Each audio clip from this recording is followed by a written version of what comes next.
નમસ્કાર, હું જય વસાવડા. રાજકોટની અંદર હું રહેવા આવ્યો ત્યારથી એક બાબત મારી સાથે જોડાઈ ગઈ છે.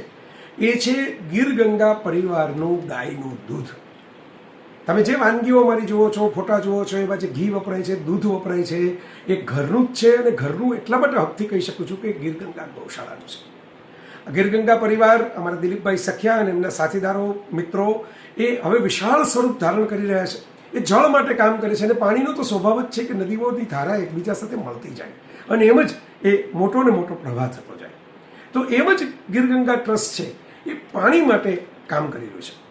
અત્યાર સુધીમાં ખેત તલાવડી, ચેકડેમ 8,000 જેટલા એમણે બનાવી નાખ્યા છે અને 1,11,111 બનાવવાનો એનો સંકલ્પ છે. એટલે જળ સંકટ જે તોડાઈ રહ્યું છે આખી દુનિયામાંથી અને ભારતમાંથી, ગુજરાતમાંથી, એના આંકડાકીય રીતે મેં તો લેખો લખેલા છે. એ કાયમ માટે દૂર રહે, આપણા તળ રિચાર્જ થાય, આપણી પાસે પાણી રહે, આપણું પોતાનું શુદ્ધ જળ છે. ઈશ્વર આપે જ છે, આપણને મફતમાં આપે છે, પણ આપણે એને સાચવી નથી શકતા, એનો યોગ્ય ઉપયોગ નથી કરી શકતા, એને શુદ્ધ નથી રાખી શકતા. અને એ નિયમ લઈને બેઠેલા મિત્રો છે અને ખૂબ અદ્ભુત કામ કરી રહ્યા છે. કેન્દ્રીય જળશક્તિ મંત્રી પાટીલજી અને આપણા વડાપ્રધાન મોદીજી અને બધા જ એમને એ બાબતે બિરદાવી ચૂક્યા છે. અનેક રીતે એમને સમર્થન મળી રહ્યું છે.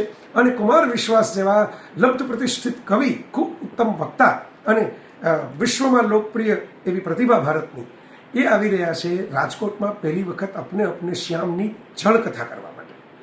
અને કીર્તિદાન ગઢવીનો સરસ મજાનો ડાયરો પણ છે, શોભાયાત્રા પણ છે, 14મી ડિસેમ્બરે એ બધું છે. અને પછી 3 દિવસ 15, 16 અને 17 ડિસેમ્બર સાંજે 7 થી 12 રેસકોર્સ ખાતે કુમાર વિશ્વાસની જલકથા અપને અપને શ્યામ છે. હું એમાં હાજર રહીશ એકાદ દિવસ, કારણ કે હું આગળ દિવસના બહાર છું.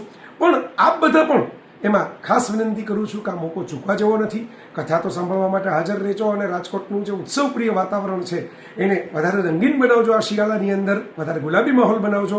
પણ એ પણ વિનંતી કરું છું કે ગીર ગંગા પરિવારને દિલીપભાઈ સખિયાએ જે યજ્ઞની જેમ કામગીરી કરી છે, જે કર્તવ્યનો યજ્ઞ કરી રહ્યા છે, જે કૃષ્ણના કર્મના રસ્તે ચાલી રહ્યા છે, એમને આપણો શક્ય એટલી સપોર્ટ કરીએ. તન, મન, ધન, સમય, શ્રમ દરેક રીતે સપોર્ટ કરીએ અને એવી મદદ કરતાં કરતાં જળમાં જીવન શોધીએ અને પાણીનો બગાડ, વેડફાટ અટકાવીએ, પાણીને વધારે સંગ્રહિત કરીએ, સાચવીએ, તળ ઊંડા કરીએ અને એને શુદ્ધ કરીએ.